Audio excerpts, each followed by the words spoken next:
figuring out what somebody And the audio is that speaker Oh, right there, so okay. we should be good. Yes. From a distance. Yeah. Yeah. Hi. We're not hiding today. Okay, to have friends from, yes. Okay. So that you. Good morning, everyone. I'm Senator Sandy Pappas, co-chair of the committee, and I want to call this meeting of the Office of the Economic Status of Women Advisory Committee to order. And we have with us several members. We just briefly introduced ourselves. I represent this district, downtown St. Paul and surrounding communities. And to my left, Representative Kaliher, and I represent the district that is south of 94 from the river to the cathedral. Director Heather Heyer, I'm the director of the Office on the Economic Status of Women. Representative Kristen Robbins, I represent Western Maple Grove and all the rest of Western Hennepin out to Wright County. And Senator Julia Coleman, I represent Eastern Carver County, and this is my oldest dad I'm taking along. she has an assistant today. Mhm. And are there any legislators on that? Senator Wickland is online.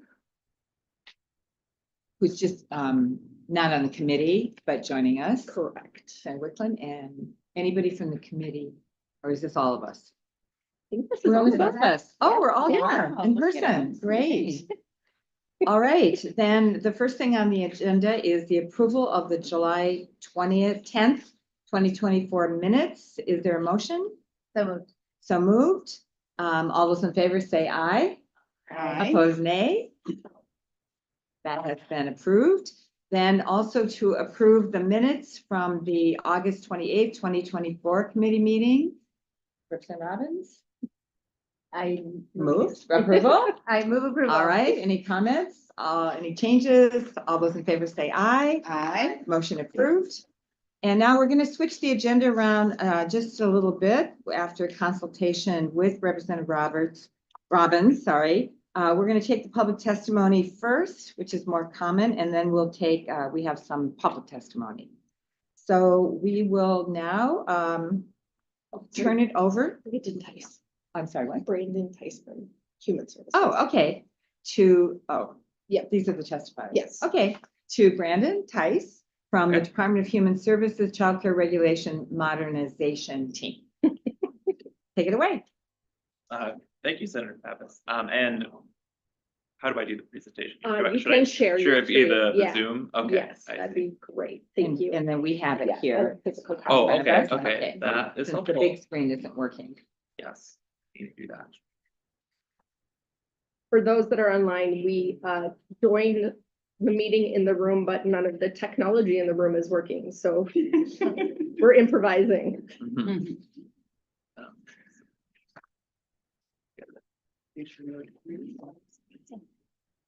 Perfect.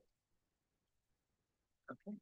And then I have myself on mute in the Zoom, but. Yep, that's and- perfect. okay, Yep. Yeah, This is, the speaker is just in Okay, front of. okay. Yep. Here. perfect. Awesome. All right, well, I think we can take it away then. All right, well, thanks for inviting us to come present. My name is Brandon Tice. I am with the Minnesota Department of Human Services. I'm a policy analyst in the licensing division in the Office of Inspector General. And we are presenting on the Child Care Regulation Modernization Project today. So I'm just going to start us off, and then I'll talk about the weighted risk system, which is one of our project components.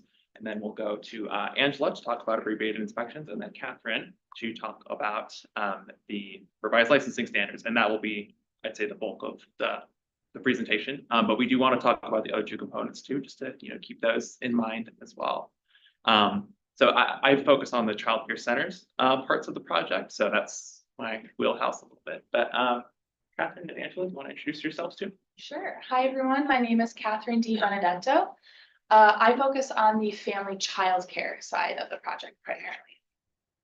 Hello, everybody. Glad to be here. My name is Angela Urbanic, and I focus on both the child care center and the family child care parts of the project.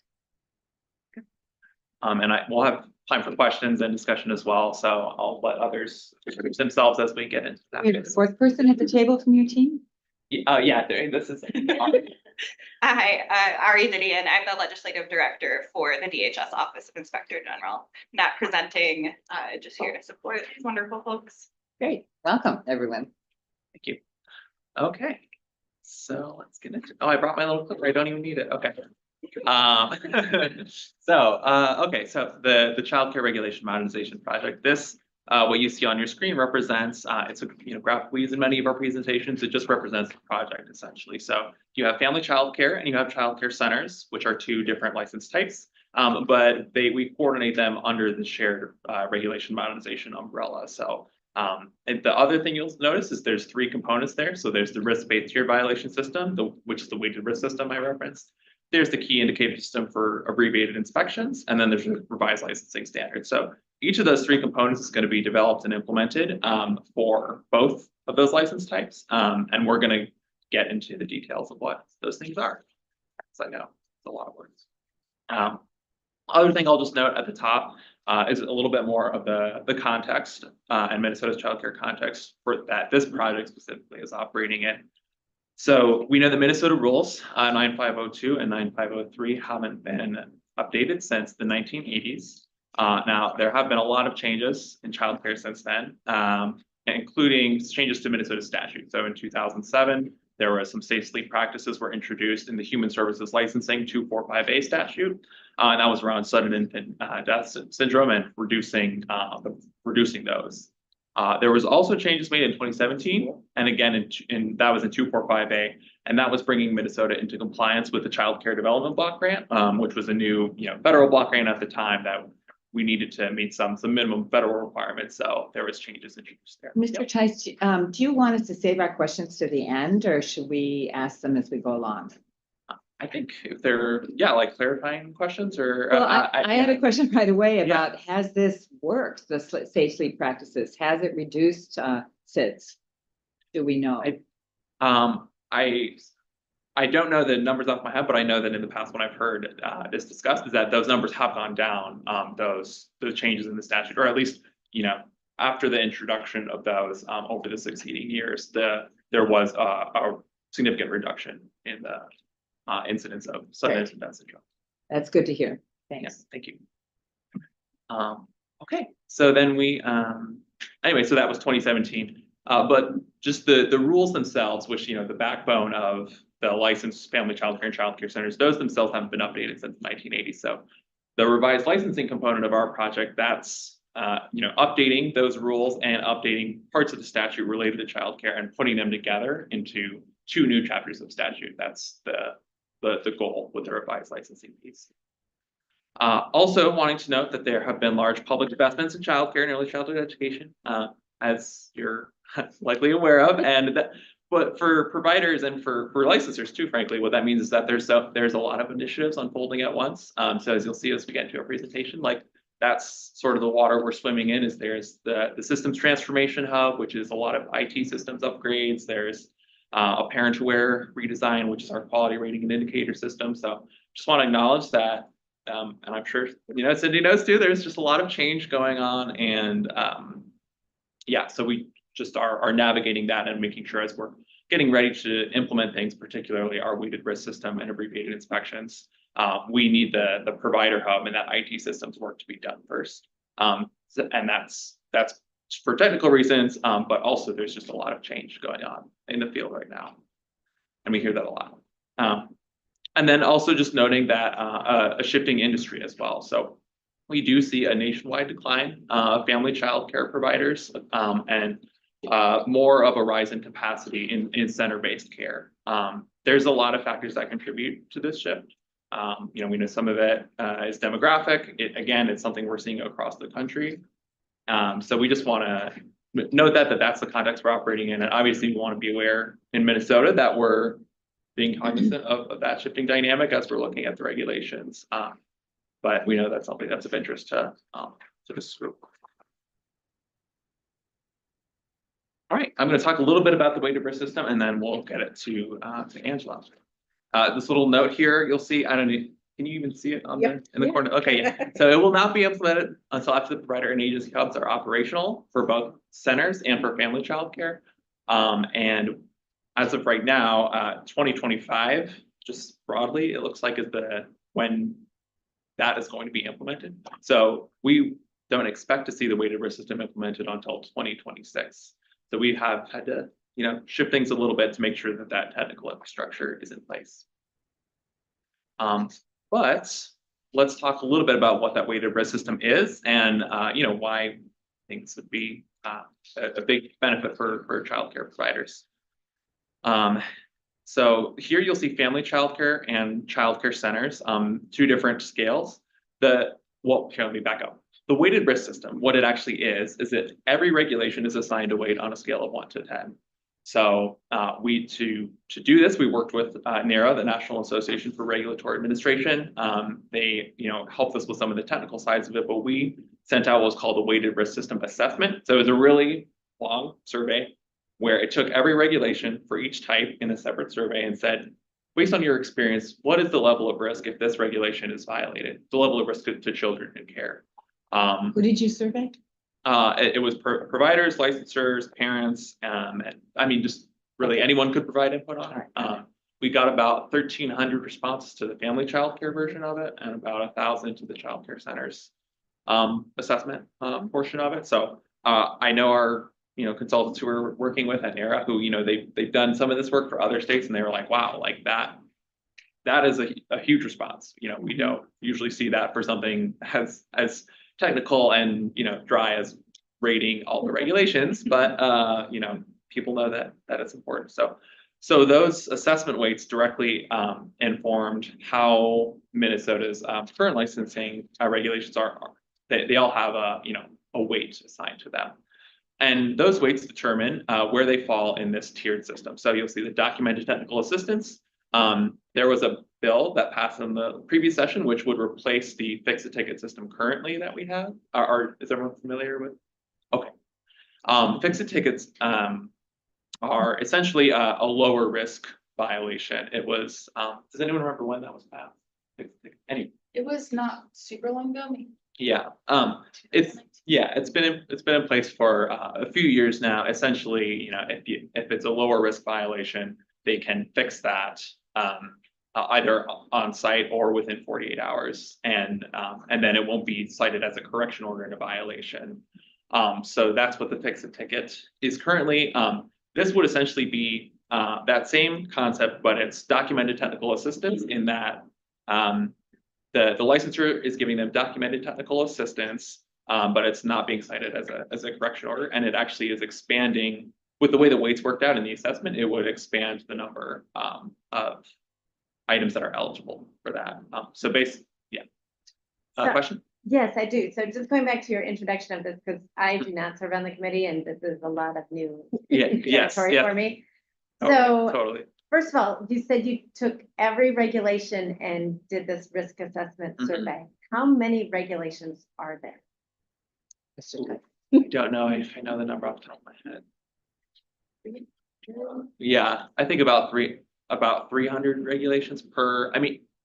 It does determine a little bit how you break it down, but I think 300 per license type if you work it out to, some regulations have like sub items underneath, but if you count all of those, I think it's about 300. Thank you. And who was the group you said that conducted the assessment? That was the, so we actually sent out the assessment and worked with them to create it, but it was a National Association for Regulatory Administration, NARA, NARA. If you just Google NARA, or if there's information on our project website as well. Oh, I should also mention our project website has, there's a report on there about some of there's also focus groups we did to inform this, the weighted risk system that summarizes kind of some of the results of those. We do have some fact sheets. Unfortunately, I think we don't have paper copies with us right now, but we could certainly, send those and they could be emailed out to the group. Right. There's some fact sheets that go into more detail, just a quick 2-page, one for family childcare, one for childcare center. So thank you. I just kind of wanted to understand. Yeah, no, I know it's a lot of thank you. A lot of detail. So anyway, so yeah, that's the weighted risk system. So Your colleague. If I could. Yeah. And this is. Do you want to come up to the table so we get you on the mic? Try not. I know, but if you come up over here closer to the mic. And Just introduce yourself for the tape. Thank you, Senator Pappas and committee members. I'm Larry Hosh. I'm the OIG manager for policy and legislative team. I just want to give a little background about this project and why we're here on the question about working with Mara. This was a legislatively mandated project that came from the 2021 legislative special session, and it directed us to work with the National Association of Regulatory Administration. So all three of these components that the team is going through today was directed to the department by the legislature. Thank you. Right. Right, Mr. Tice. All right, yeah, let's, there's how am I looking doing for on time? I questions. can't see Just my, Speak up like Representative Roberts did. You're about, yeah. Okay. 11:18. okay, perfect. I will try and zip it along then. So yeah, so that documented technical assistance, that would be the lower risk. And then we have the, sort of the correction order, the medium risk items, and then we'll have identified items that are high risk. And you'll see there's a little bit different thresholds for those, about 8.0 for family child care, 8.5 for centers. The reason for that difference is really we're just taking the top 10% of the of the distribution of weights from the assessment. So keeping it consistent in terms of that, the volume of how many high risk items they have, and respecting the different weights that were assigned in the different assessments. But it did result in a slight difference in the high risk threshold.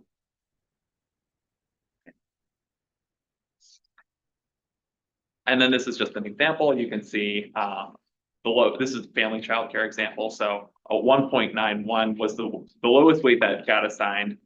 And that's, a paperwork one around the applicant submitted an application on the department form in the county where the applicant resides. And then there's the highest risk item of 9.52, which is, a license holder abusing prescription drugs, alcohol, while children are in care. Just to give you a sense of the, severity or distribution. Okay, so abbreviated inspections, talk about that first, and then revised licensing. Brandon, would you mind speaking with me? Oh, yeah, sure, go for it. And Can I just ask a quick question? Yeah. So Yeah. this risk that we just Senator. went through though, sorry, thank you, Senator. I just am doing it for the tape, you guys, Thank you. I appreciate it. I forget we still have like formal procedures we should probably be implementing here. So this risk, I guess, what was the purpose? Is it just for us internally to understand like our systems and where everything falls? Or is it used to monitor how people are doing and who is falling within these risks? Like, I guess I just wanted to understand, like, why did we do this work? Yeah, so we Just did say it your mostly. name again, so I'm. My name is Catherine Di Catherine. Benedetto. Okay, Thank you. So the goal of why we're doing the weighted risk system is so that throughout Minnesota, it will have a more consistent approach on how all licensing violations and correction orders and actions are taken after a licensing inspection.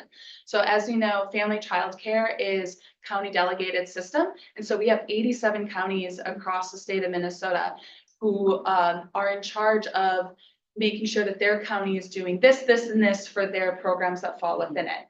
And as you can imagine, with 87 different counties, there might be slight variations in what the direction is that they're getting or that licensors are doing. And so this is an attempt to streamline everything, get everyone on the same page, and make sure that all of the regulations are being held to the same standard.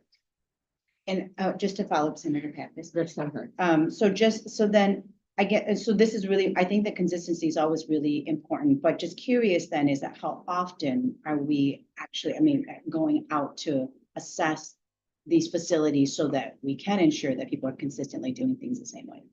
Yes. This is Miss Benedetto. Benedetto.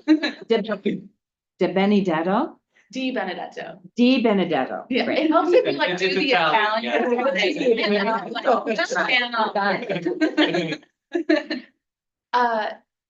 Yeah, so family child care, and I believe also for child care centers, they go at least once a year to inspect programs. On the child care center side of the project, they actually have an early and often program. So new programs that are starting out that first year, they get a quarterly visit from their licensor to help them through to say, hey, this isn't quite right, let's get you in compliance with this and that.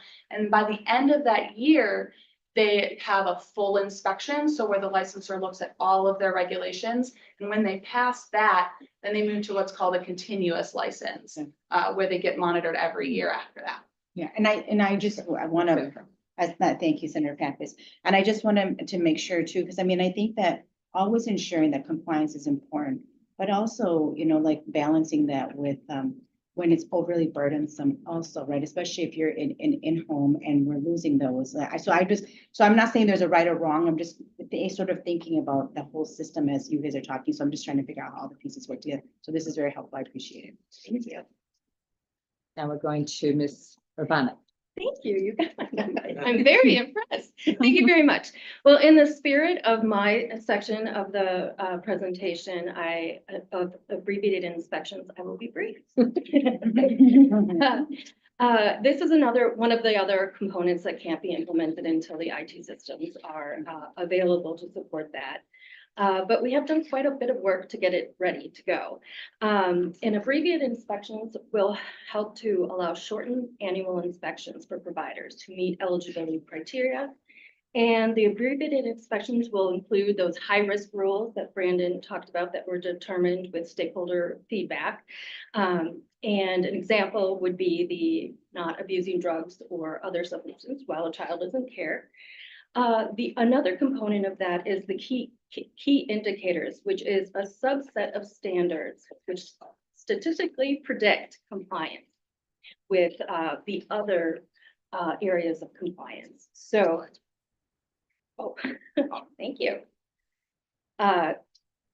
So we worked with this analysis with NARA, the National Association of Regulatory Administration, and we looked at Minnesota data to determine where those key indicators were, and did an evaluation of that. Because in certain cases, there was found statistically an opportunity, certain cases where there was violations, likely there were many other violations. And so when we were looking at who could benefit from an abbreviated inspection, we really wanted to focus on those who are fairly compliant, you know, very compliant, they have a history of that. And so we can do that. To maintain the integrity of the process, we also include 5 random rules in the abbreviated inspection checklist. And those are truly random, based on each inspection. And that really just ensures that we're making sure that people are appreciating that even though you get an abbreviated inspection, you're intended to be in compliance with all of the rules. And so we're going to be looking at those, and that's an indicator of that as well. Yes, Representative Robbins. Thank you. If you don't mind, I have a couple questions here. If someone is triggered by the key indicator section, do they get written up, or is it just that you look for other indicators? In the case of, in that case, it would trigger, no longer would be eligible for an abbreviated inspection, and a full inspection would be put in. Thank you. I just, Larry Hosh, was it? yes. Just want to clarify a little bit on that. If a provider is in compliance with the key indicators, they're eligible for an abbreviated inspection. So it's, and then if they, during that abbreviated inspection, if they're not in compliance with one of the standards, then they get moved to a full inspection. So key indicators are good. If you're in compliance with them, we statistically predict you'll be in compliance with most of the regulations, so we'll give you an abbreviated inspection. Thank you. Thank you. And I have one more question, if you Yes, don't mind. go ahead, Representative Robbins. So it talks about in your example there, and on a different page we looked at that you can't abuse drugs or other substances. So if legal amounts of marijuana are in the home, is that allowed? Good question. Well, this is a good one. Be Benedetto. Yes. So I believe the question was, are they allowed to have alcohol or like legal marijuana in their home while operating the program? Yes. So it just can't be accessible to the children while in care, much like alcohol is now. Family childcare providers can have that because they live there. And yeah, centers, I believe, have different rules to that because they're centers and they're regulated differently. But yeah. Yes, Representative Robinson. So are they allowed to smoke it in the home? Because that smell, you don't smell alcohol if it's in a cabinet, but if someone is using while the children are in the home, that's a different story. Yes. Right now in family childcare, they cannot smoke. They can't smoke cigarettes in the home. They have to go outside the home. So I believe that would be the same. Thank you. Any Yeah. more? All right, who's speaking? Mr. Bond. Thank you. So just a little bit about how we came up with the eligibility, what we're thinking about for the eligibility criteria for abbreviated inspections. A multi-step process was used to determine the abbreviated inspection eligibility criteria. We started with NARA's list of sample eligibility criteria for a list of options. And then that list was narrowed by the criteria that made the most sense for Minnesota in the Minnesota context. And also with the data that we had available, so we could tie that to data. We proposed those criteria as a sample criteria in information sessions with providers and licensors, family members, and childcare organizations. And we did have quite a bit of stakeholder engagement. We had over 440 Minnesotans from across the state participated in stakeholder sessions. We had 230 people who followed up with a survey after those sessions to get additional information. And we had 5 information sessions that were held in November of 2022 to really get a sense of where we are and to get feedback. Data reports were pulled by our DHS data people, and they pulled information to help us determine the number and percentage of providers who would be eligible under a given set of eligibility criteria, and a report on the project. So that's how we kind of fine-tuned where we felt it would be with that criteria. And there is a report on our website summarizing the information gathered from all the stakeholder engagement on that piece. And so we get to the end, the criteria. Now, we do not have final years determined at this time because of that system's delay for us to be able to implement. We really want to take a real timely experience of what's going on, considering there are so many moving parts at the moment. But the following factors are considered. The eligibility criteria were determined based on stakeholder input and NARA's initial suggestions of criteria, as I mentioned before. And we want to wait, and again, we're going to wait until we get into that time frame where we can take another look at this as we get closer towards the possibility of implementation. And with that, Catherine, hand it over to you for revised licensing standards.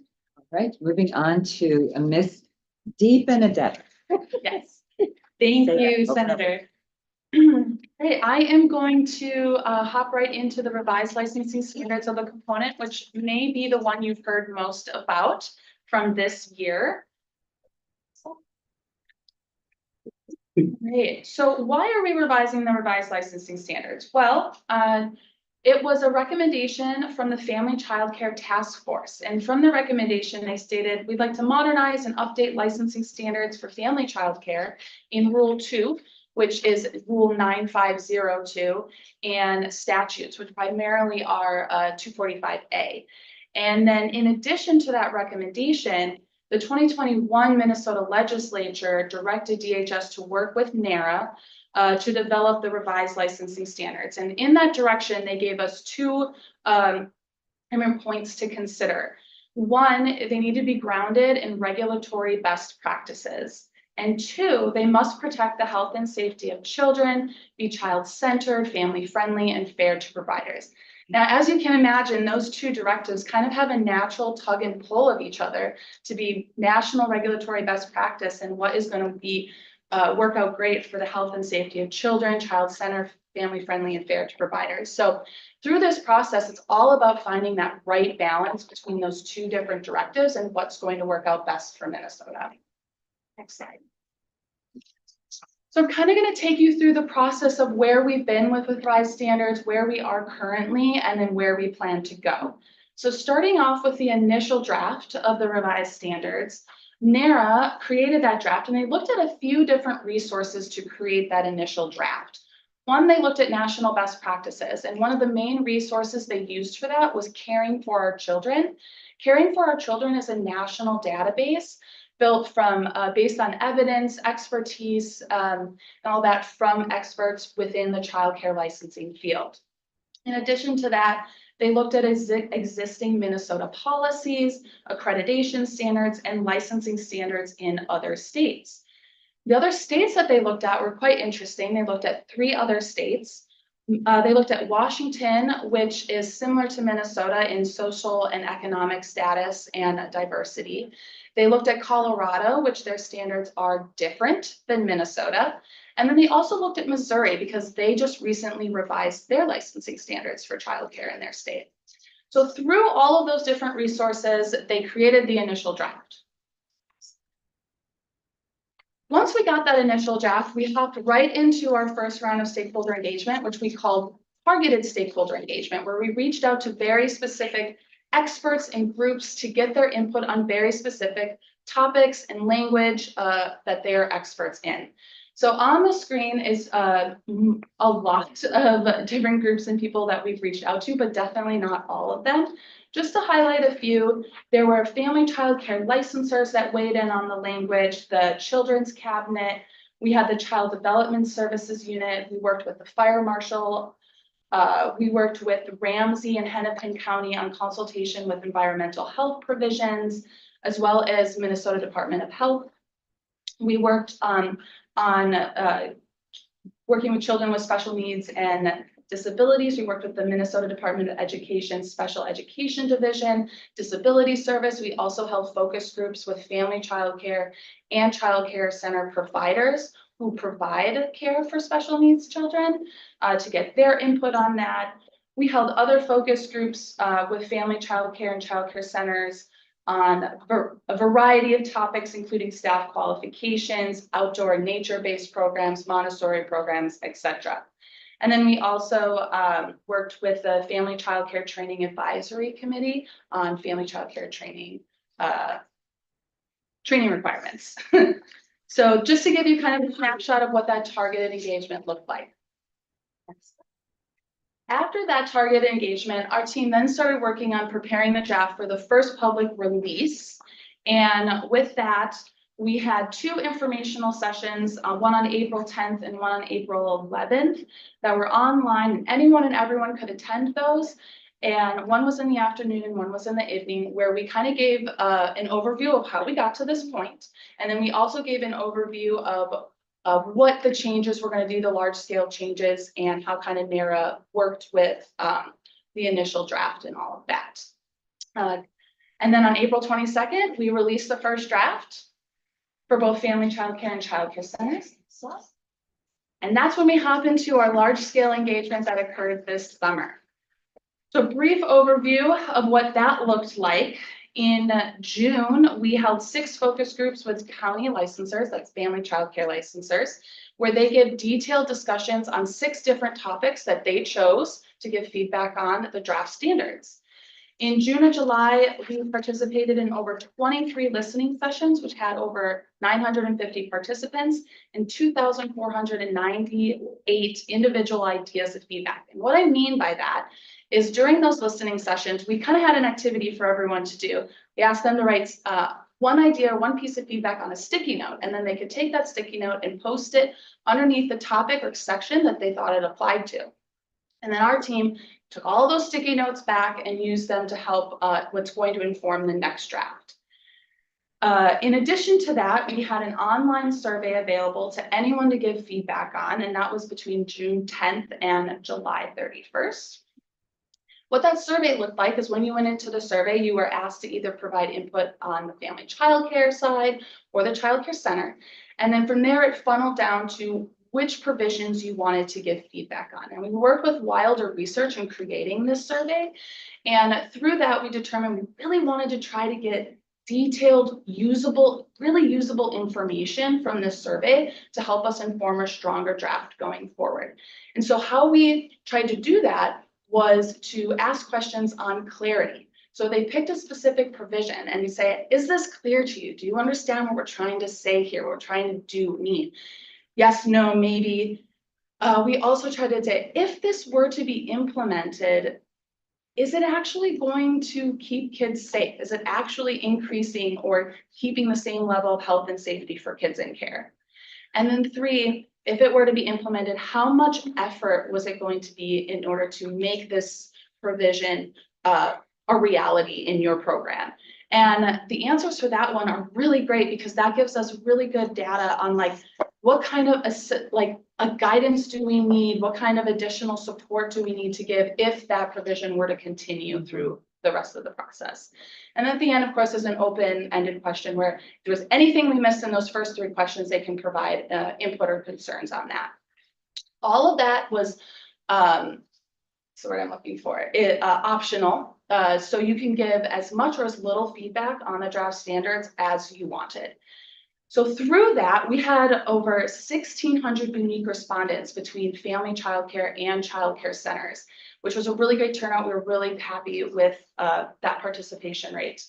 In addition to the online server, we also worked with Wilder Research to provide one-to-one interviews with family childcare providers. And this really gave them the opportunity to be as candid as they wanted to be on the phone without DHS being present and just a researcher being there taking notes and gaining that feedback from them. We reached out to 329 family childcare providers and 220 center providers, where we had 7 family childcare providers initiate in those interviews and 13 center providers. In addition to all of that, we also had our project email inbox. We had over 300 emails that we responded to and gathered feedback that day. That's a lot of feedback. That's a lot of engagement. And so you can imagine the thousands and thousands of pieces of feedback that our team needed to wade through and analyze. So we took all of that back, we started analyzing it, and we're like, okay, we need to put out a summary of what we learned through this summer. So that is the key themes report that we're going to talk about here. And that is going to be published very soon. We're in the very, very final stages of making that public. So that'll be also posted on our website and shared via online email. A little snapshot of how that's organized is we organize it by engagement. So we have those listening sessions, which we give DHS context, which is what we intended at the time of the release of the draft in April of 2024. It doesn't mean what we are going to be doing going forward or what is going to be in the next draft. It's just a snapshot of what DHS's intent was in April of this year. It also gives a brief overview of the current changes between like Rule 9502 and what was in the draft. Then we go into the key themes of feedback, and this section contains a summary of key themes that are identified as part of the analysis for the listening session. Again, all of those sticky notes. And then we also quoted some of those sticky notes as well. And then we give a little summary of both the DHS context and the key themes, if because it's long. So if we know all of our stakeholders are very busy, so we want to be cognizant of their time. We then move into takeaways from the interviews and the surveys. And then for the family childcare report, we also included summaries of those license or focus groups that we held in June. Yes, Representative Robbins. Thank you. Before you move on, you mentioned there was a summary of the differences between the current 9502 and the draft report. Could you send that to us? Yes, that'll be in the report in the DHS context, like a brief overview kind of like what the intention of differences would be between the existing language and the language that was found in draft 1. Yeah, Mr. Hosh. Representative Robbins, The report is going to be coming out any day. It's actually being posted right now on our website. We're going through making sure it's accessible. So it might be up this afternoon. We hope to send out the notice and the email out to providers and stakeholders tomorrow. So I would anticipate this week that the details of that report will be available to you. Thank you, Senator Pepin. Yes. If you could just flag for me where that summary of the differences is in the report, that I would appreciate that. Yes, it'll be in each DHS context, so kind of not in one. Oh, it's not like a It's one through- pager, it's embedded. It's embedded, Oh, yeah. that's too bad, okay. However, I will get to it on, this slide is when our draft 2 comes out, which is anticipated to come out later this year. We do plan on having supplemental materials posted with that next draft to help with that. And also see the changes between draft 1 and draft 2. With that, the anticipated changes or the anticipated release of draft 2, which is coming out later this year, all of that stakeholder engagement that we got this summer is going to help inform what that draft 2 is going to look like. So really that gave us really good guidance of what to put in this next draft. From there, we're going to go into our next round of stakeholder engagement, which will be between January and June of 2025. More details of how that will look will come out later, but you can expect another robust round of engagement with providers, licensors, parents, and other organizations who are interested. Then after that, we're going to do another round of analysis and feedback on our team and create what we're going to call the final draft of revised licensing standards. And that final draft is going to be what's used to propose in the 2026 legislative session. Next slide. This slide is just another kind of overview, snapshot of what I just explained in the last slide, but I know we've got visual learners and not. So, but this is essentially saying the same thing of kind of where we were and where we're planning to go with this next draft. Great, that really wraps it up for our team. Thank you so much for having us today. This is our project email inbox. If you have any questions after today or want to reach out to us with questions, concerns, Brandon, Angela, and I monitor this inbox every single day. So we are happy to answer questions or concerns that you have. And then to find out more information about the project outside of this presentation, you can go to our project website. There's resources there, past opportunities, old presentations, and then upcoming opportunities once we have them. So very impressive public feedback process that you're doing, pretty extensive. I'm just curious about the details, about, oh, what does this mean in terms of this regulation or that regulation? So are we going to see that in some of these drafts coming up that you said are going to be released soon? Is that what is this going to mean for childcare providers? An easier way to follow the regulations? What? I can Make them more likely to open a childcare family childcare center? Yes, Brandon Mr. Tice. Tice, right. Yeah, so I think, I can share just one example, for instance, like right away with the child care center listening sessions we were having, we did put language in there, and this was informed by a staff qualification work group we had that said, there was in some cases reduced a number of hours or number of educational credits that were needed to be like a teacher or assistant teacher in a child care center. And that was because we saw the overwhelming feedback that staff qualifications was an area that was needed. So that was an area that we made in this first public draft. We added some more flexibility, but we did have this provision that 50% of credits needed to be in child development education.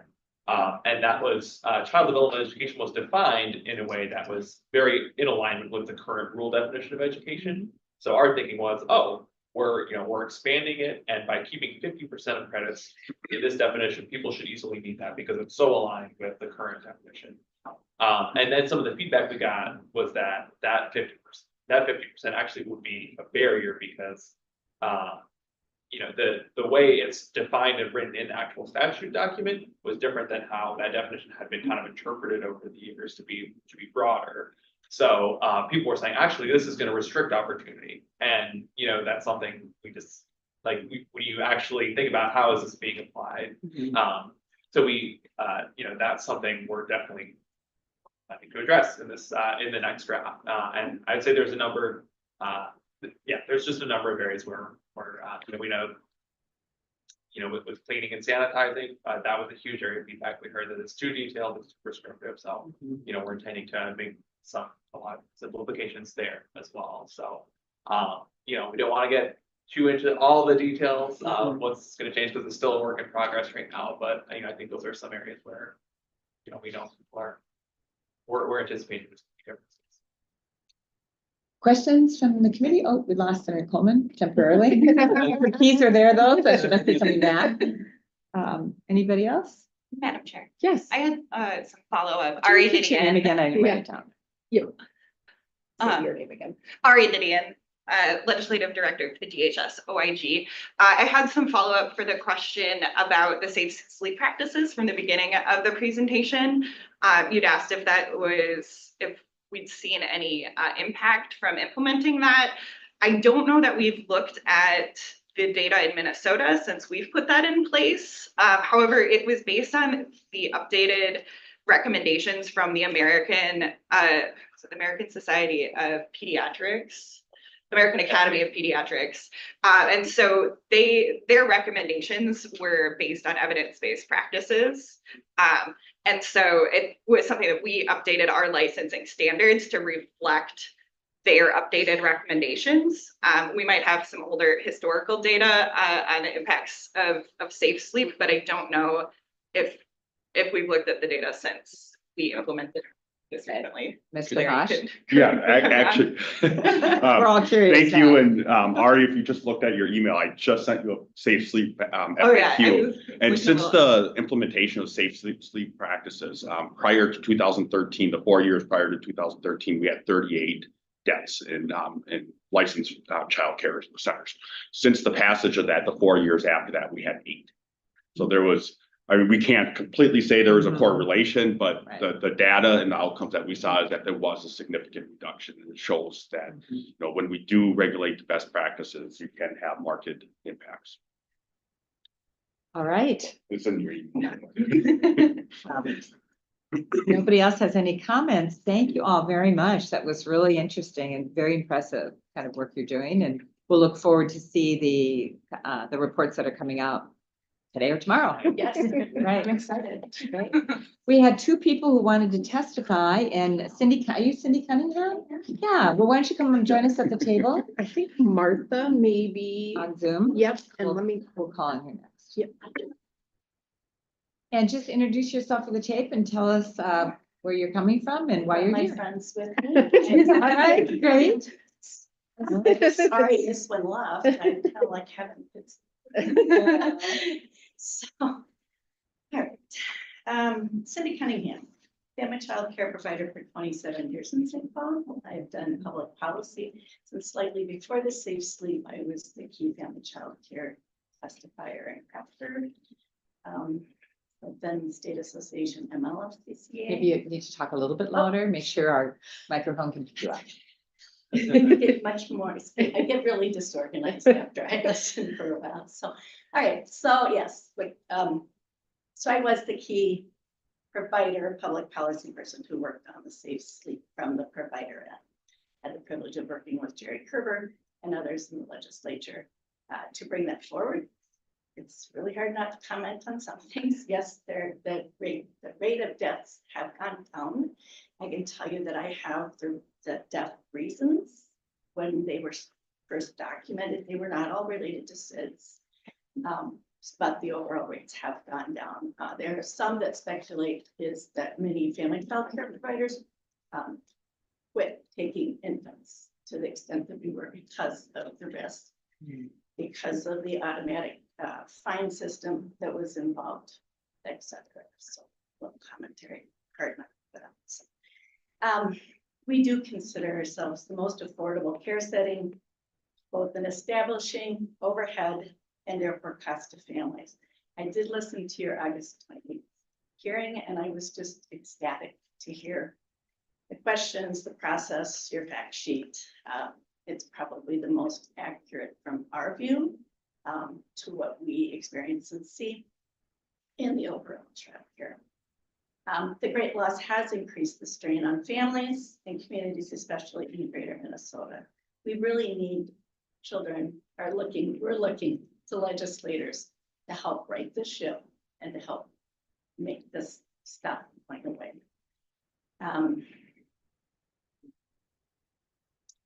And so most of what, family child cares are focused on the care of children and families, and we want to ensure the health and safety of children. These are settings which may not be appropriate or safe. There are settings which may not be appropriate or safe for children, and they need to be appropriately dealt with.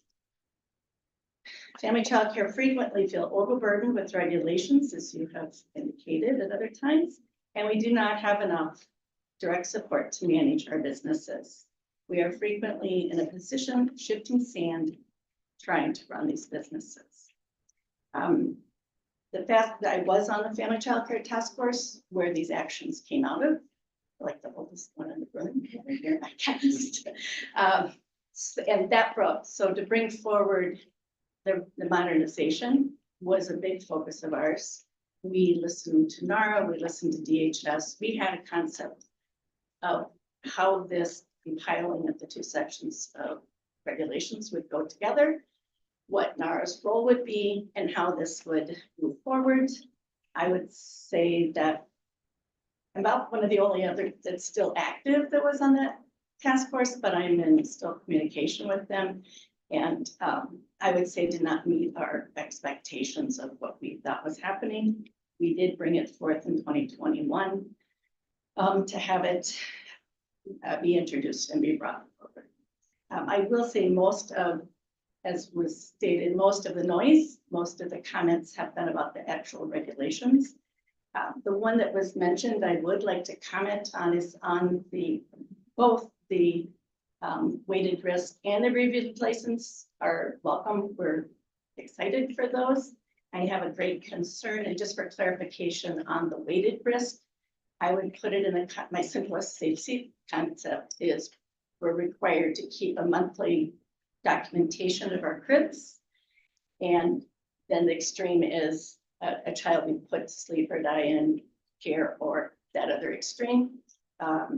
So the low would be if we didn't make all the check marks in the month, and the high would be a real concern we have on some of the updating that's going on in the actual revisers legislation is, as was mentioned, the fix-it ticket was put in, I believe it was in 19 or 20.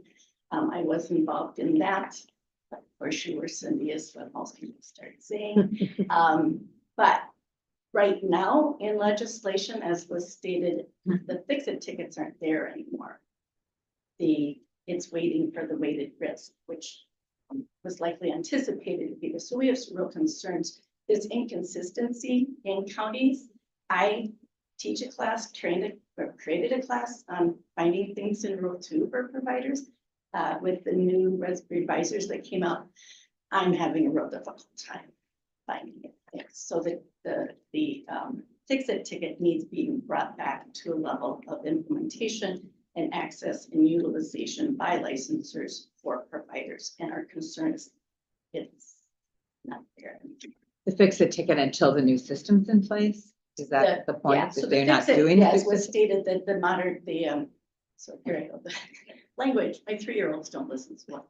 The weighted risk system isn't going to be implemented till like 26, which is very, so 2026. But current legislation has removed the fix-it ticket. Oh, So for 2025, it's not readily available, except Larry's going to tell me where it is. Mr. Hosh. Sure. Thank you. On the fix-it ticket, that portion of statute was repealed, but it still doesn't remove the department's ability to continue using fix-it tickets until the provider hub is expanded to all provider types. So we would anticipate that we would continue current practice until the weighted risk system is able to be implemented. just in comparison to that, for like family childcare, there's 28 fix-it type ticket eligible items.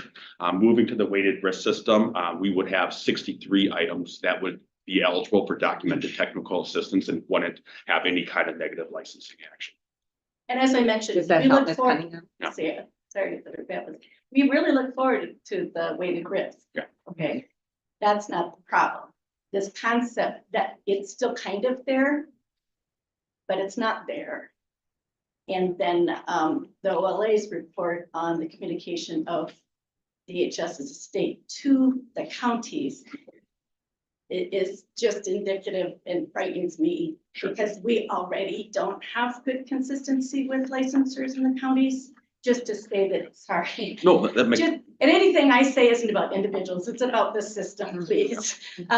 But that's horrifying to us. We just got the new updated revisers for last week for when it goes to the DCYF. And I can't follow it, track it, and I actually have a legislative aide who's looking at it because it doesn't make sense. I train on Rule 2. I can't find it or figure it out. If we as providers can't, that's the shaky ground. Okay, so it's just really great. 6 pages, sorry. I won't go through everything. The first part I will stick to modernization, but it is indicative of the other concerns we have. Again, we did want the modernization, we supported it. Family child care providers essentially are the ones who brought this forward, highly invested. I would suggest that DHS should not have been surprised with the uproar. I don't understand why this second draft came out as it did without anticipating and without as much engagement has been. It was rather horrifying to most providers. You mentioned earlier in your other hearing, Senator Pappas, about that a provider stated we can no longer have dogs. That the reason providers made these conclusions and really felt this was such a done deal is because it was given to us. I've been highly involved. It was given us to in a form as if it was a bill ready to be released and done. And our actual experience with DHS licensing wording is usually when it's in that revisers and it's moved forward as is. Yeah. Okay, Go so ahead, Heather. you, Cindy, you just used the second draft that came out this summer, and I think they referred to it as, just so we're talking about the same thing here, because I think, First public draft. yes, okay, so, and things kind of shifted, because originally there was gonna be potentially legislation introduced next year, and it got pushed back after that summer. Okay, so I just want to make sure we're Yep. using the same word, so. And that's part of what's so Yes. confusing. Got it. They kept, it was always referred to as second draft, and I asked, where's the heck's the first draft? We were not aware of a first draft. I did ask Scott, thank you. Brandon, whoever else. I do have the documentation to answer those current questions of the first draft. It was brought out, it was not publicly put out. There's the list that is in their packet of who got to review it. Also on the list that I received were center associations. No family child care associations were included on that first review. I'm not on the training advisory committee, but we have a representative and I know other people that are on there. And I would suggest talk to them. They did not feel that they had input and heard on what we ended up getting in the second draft. The attempts are there, the process is there, the true engagement. I use the terminology, listening to hear to understand, not to respond. I would suggest most of the time we feel that it's being listened to for the response. We need to be listened to be heard and understood. The first time I heard it referred to as the first public draft actually was at the Ombuds conference. That's the first time I heard it publicly stated that way. Sorry. One of the big things is the level of trust and work environment, I will say, between DHS and family child care providers. we as Lead and Care only speak and spoke from the perspective of family child care. The center modernization legislation is separate from ours. They weren't involved with our task force, but saw it, whatever, decided it's a good thing it is, and brought it forward. I was not, I actually am kind of surprised the centers are getting set back because I think they have a lot less concerns. Probably got it through as an example for practice session. In the first meeting, so the draft came out on Monday, we actually started the letter Lead and Care. I say we is our state association 501c3. We have historic roots for over 45 years of connections with other, associations like NLFCCA. We started a letter writing campaign because from our view, this was going to go to the legislators, and providers were very upset. And that was the appropriate voice at that point, especially because we're getting towards the end of the session, to try to make sure legislators knew and understood what we were experiencing so we could continue engagement. There was one legislator in particular who said, well, this is just how DHS does rulemaking.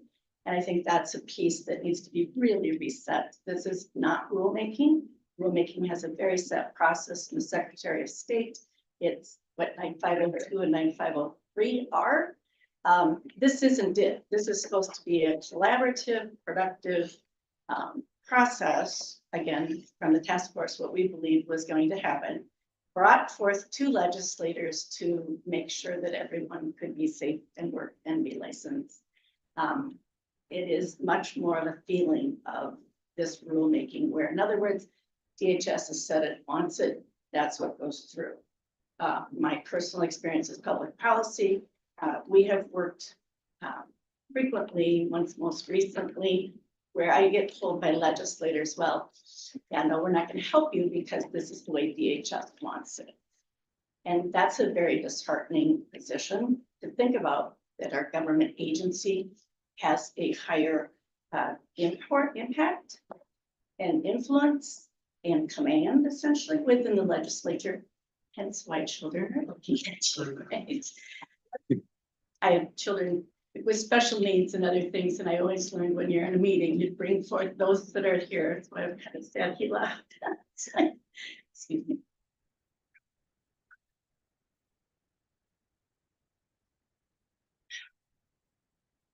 We are, because of the sense, and I asked the question, what is DHS in this person? Then we had a meeting on Friday of that week and asked the question, so what is DHS going to do to help build trust and collaboration in the sense that when providers speak up, we're going to be heard?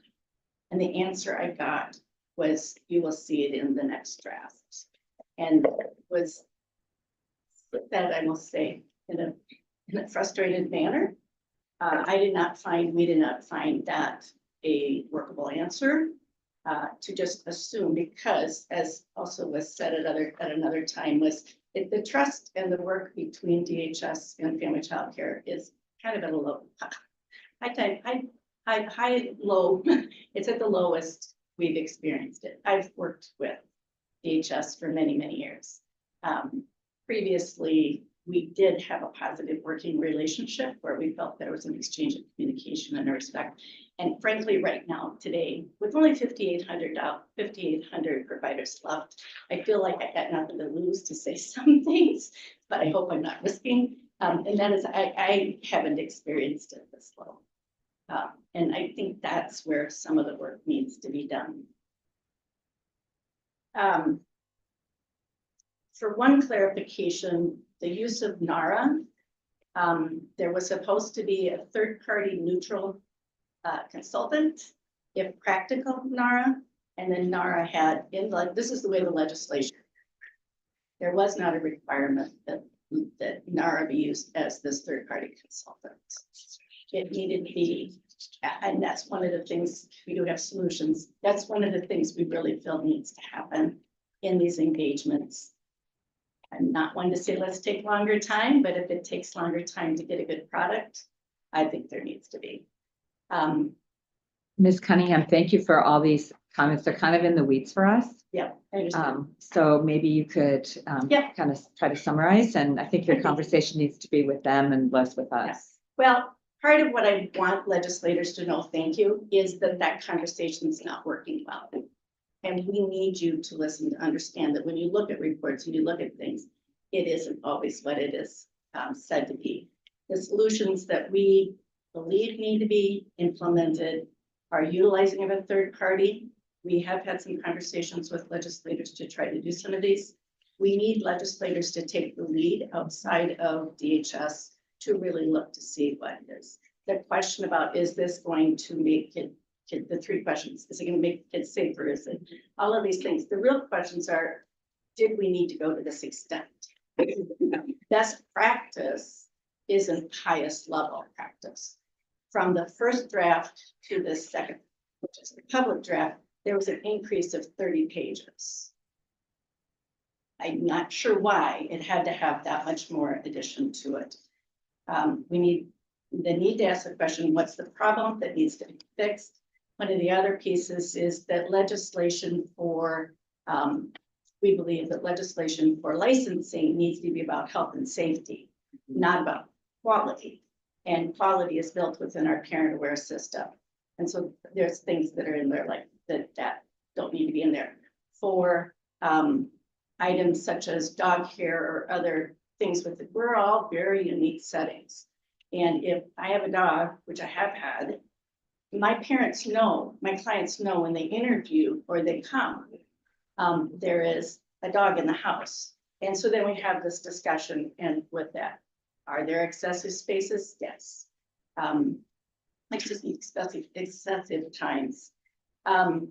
We really need a better working relationship with DHS, more transparent, more communication. The Office of Legislator Auditor in February of this year brought forth concerns and questions and recommendations. They may have been able to be used internally, but DHS chose, the OIG chose to leave the manager's position open from January until just this last. There was not a manager in the system. There is information that was being given to licensors, and including a move by or decision made by Commissioner Harpstead about children in our own care, our own children in care, isn't being released to providers. It's only being given to licensors, and it's not getting to all of the licensors. We really want to focus on trying to reestablish what is happening for family childcare. To come out with more ideas isn't necessarily going to go over very well with providers. There was so much distance between what is in this working relationship that seems not good. And I think that was well seen in all of the hearing listening sessions. It was not a good, there's not a good positive exchange, right? We look at the surveys are failed from the stance that the one being used for some of the weighted risk. Most of us went, what the heck is this? It was publicly stated by DHS that they need to do better next time, but that's still the survey that's being used to set up weighted risk. The highest in the content that would needed the most work, highest number one was ratios. And DHS stated they would not be looking at ratios. Those are the kinds of things that, yes, great work, great people, good intent. It's not, we aren't experiencing what is being presented. Thank you so much for those comments. Are there any comments from the committee? We have, thank you for coming in. Appreciate it. This is hard work, I know. We have somebody online who wants to testify, Martha Nijola Moli. And do we have a sound for her? Thank you for your patiently waiting. And Hi, you might want to repeat your name. thank you. Yeah, my name is Martha Njolomoli. I turned on my video. I'm not sure if that's necessary, but just wanted to say. Yeah, great, thank you. Hi, yeah, so I am an economist, a center of the American experiment. I have done a lot of work on childcare regulations, specifically for licensed daycare centers. and how that affects the cost of daycare. So I am here today mainly to raise concerns about what the proposed updated licensing standards would mean for the childcare industry in Minnesota, but also for parents. So I think, as we all know, family childcare providers are essential to the childcare industry in Minnesota. They do provide a more affordable option compared to licensed daycare centers. So for example, if you're looking at data from Childcare Aware, so this is an organization that collects data from all around the states. Their latest data on childcare costs for 2022 showed that parents in Minnesota paid about 21% of the state median household income to send their infant to a daycare center. So that made Minnesota the sixth most expensive state in the country when you take out California, because they do not have the data on that. If you're looking at married couples, that proportion was a little lower. It was like 14%, but still we were the 10th most expensive state for center-based infant care. And then if you're looking at single parent households, they spend nearly half of their income to send their infant to daycare center. But if you're looking at the family childcare providers, actually the cost was like about half of what it costs to send the kid to a daycare center. So if you're looking at the overall median household income, the proportion was about 11%. So we were actually the seventh most affordable state for infant care at family child care centers.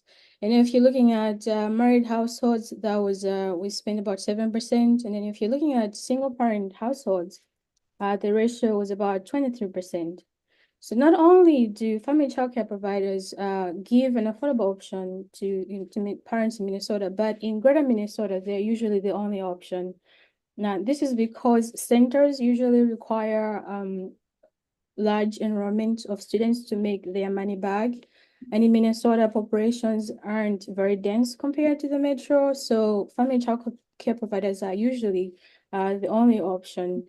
And what we've seen in recent years is that Minnesota has been losing a lot of the family child care providers in the state. And that has been that has had a much bigger impact in greater Minnesota, because the region is mostly reliant on those providers. So when you're looking at data from the Department of Human Services on childcare capacity, if you look at 2000, we had about 160,000 family childcare slots in 2000.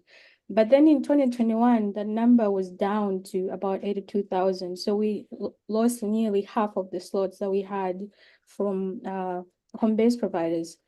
So when you're looking at the share, family childcare providers made up about 2/3 of the total capacity in Minnesota in 2000.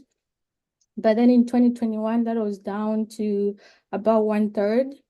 From the latest numbers in 2024, Minnesota had about nearly 150,000 center-based slots, but only 71,000 family childcare slots.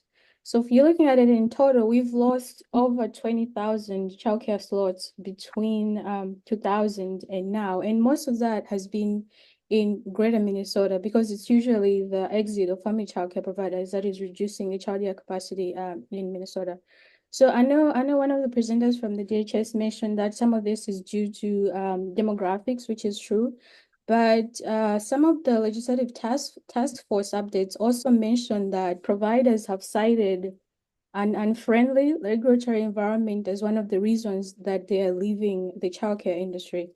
So my worry is that with a lot of these new rules that the DHS is proposing on, cleaning, toys, how often they have to go check on infants and stuff like that, this will likely raise costs for a lot of providers. They might either have to go out of business or maybe even hire, I don't know, additional people to work for them, which means that they have to raise costs for parents or really just close down, which is going to have a cascading effect on the whole childcare industry in Minnesota, because that means we're only going to have centers. But in greater Minnesota, where centers aren't very financially feasible, we won't have any childcare at all. So this is going to make shortages worse. It's likely going to raise costs as well. So I think that the DHS should be more focused on making the job of childcare providers easier, not harder. And these proposed standards do the opposite of that. Thank you for your time. Thank you so much, Ms. Najola for your comments. Anything else? I just have one update. I can Okay, provide. go ahead, Ms. Uh, Heyer. Thank you. So at our last meeting in August, we talked about doing a map to look at this with family childcare providers and centers. I have the data now. Thank you to the DHS team. So we're going to be working on putting that map together so we can see over time how that change has happened and where it's happened in the state, because we do know that greater Minnesota is losing family childcare providers to a greater extent. And then a future iteration of this map that we're going to create will overlay labor market indicator information as well with workforce participation, because I think that's an interesting piece to look at as well. And we have that data regionally that we can compare. And also because the birth rate is going down and we haven't, we peaked in 2007. So it's important to look at those factors as they relate to each other. Where are the deserts in the state? And I hope that map will bring that to light.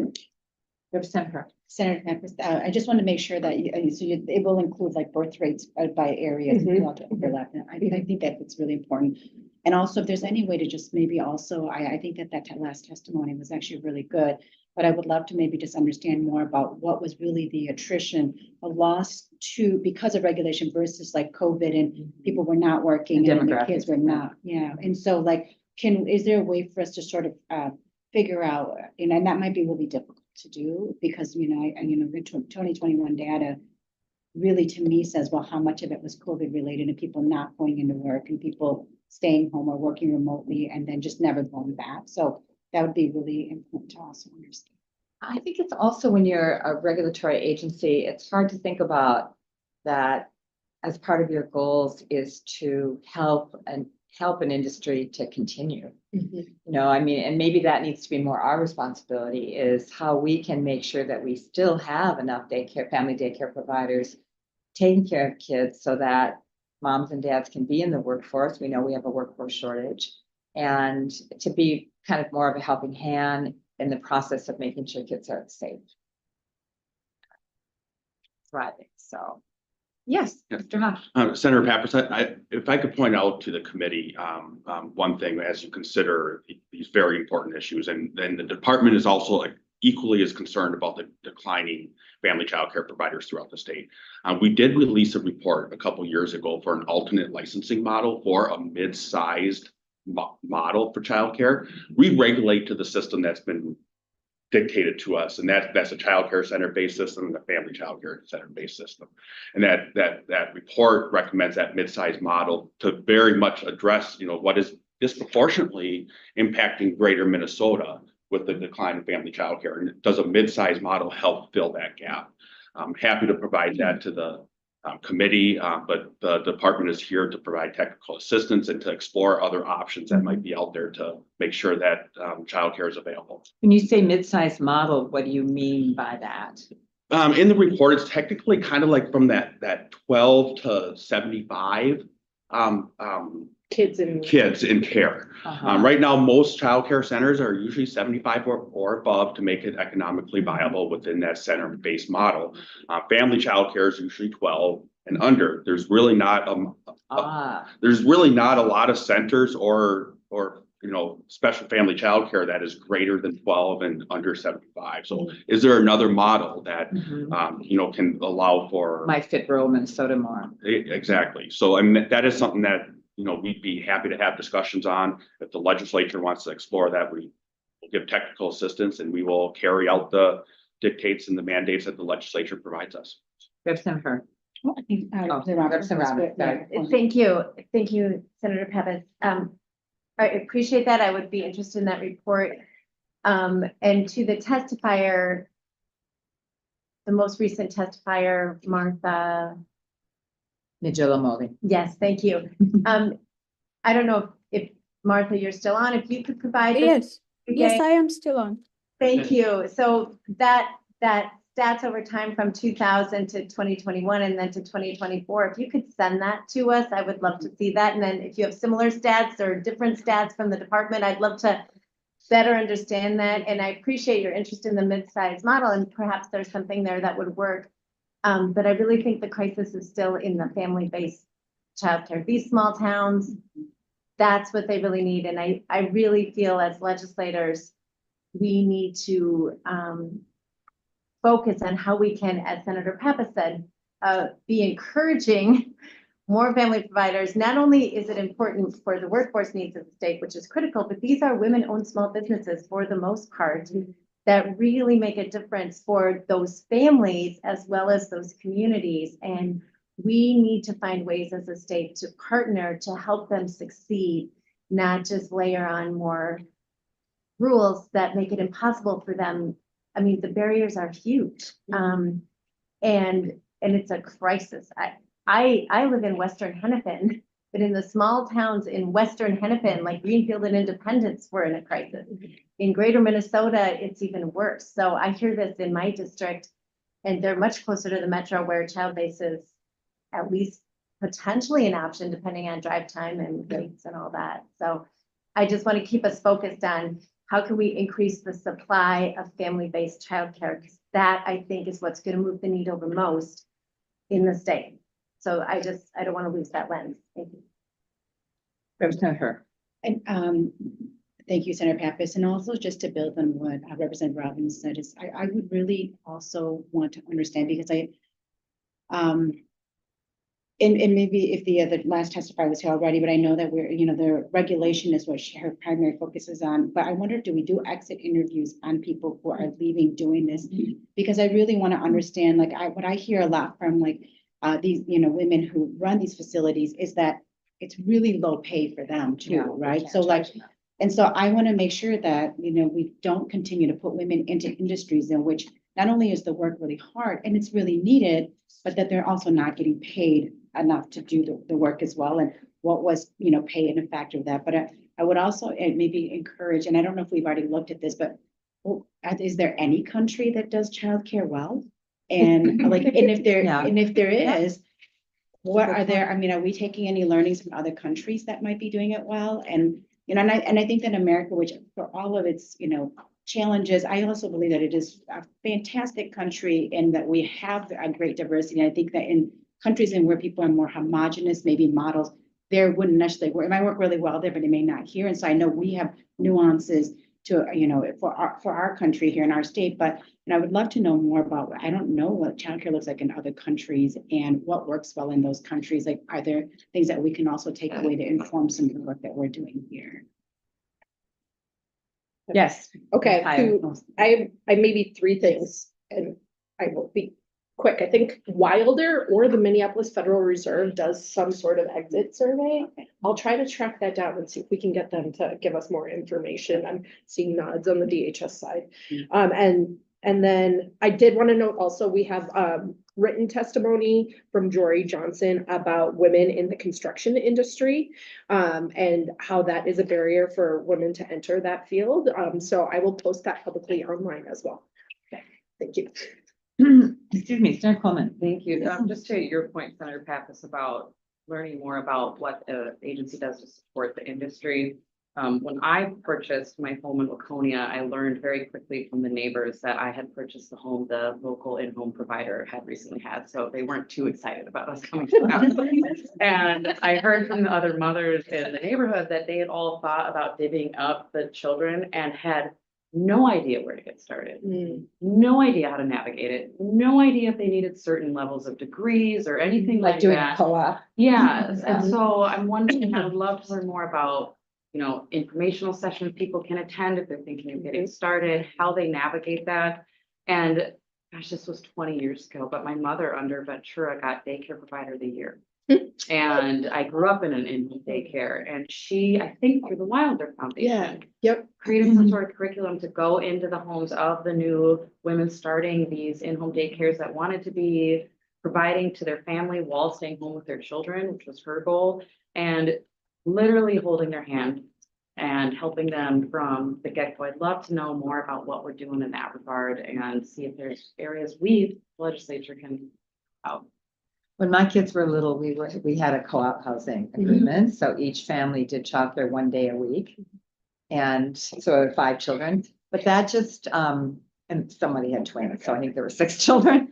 But that got to be hard because not every family could take off a day a week to do childcare for the group. Yeah. But I don't even know if you get licensed for that, but that's just There- an informal There arrangement. is a process for, what the It's a family, long time ago. I'm gonna turn it to the experts because they're waiting. Mhm. There's unlicensed programs, but there are stipulations around like how many unrelated individuals you can take. And then to be licensed, you have to follow your child ratios and capacity and all of that. There's also special family childcare as well that can operate in a residence that they don't live in. Yeah. Because somewhere in greater Minnesota, there's a place where they own a commercial building and it's like 5 or 6 family childcare providers that have a license to do it in that facility. that They just facility. can't cross between, Okay. kids can't go between the facilities. with them. There's also, like, I know it's becoming more popular in Minnesota, the outdoor nature-based programs too, which we've been doing a lot of research into that as well. Because it's very interesting, Washington State does that and they just implemented it 2 years ago, 3 years ago, something like that. And we've been learning from them kind of what that all entails. All right, if there's no more comments or questions, do we have anything about the future or is that still to be determined? It's a little bit TBD. Okay, all right. If we wanted to attempt a meeting in December, if I could pull together info, exit surveys or something, I can try to do that. Otherwise, we need new appointments next session Oh, for the yeah. committee. Okay, So Well, we're in a little we bit of a could- holding. well, we could still have a meeting before session starts in Yes, January. yes. If people are in town. Yeah. Yeah, so we can look at that. So I can start to do some research on availability to bring All in. right, thank you, everyone. Meeting's adjourned.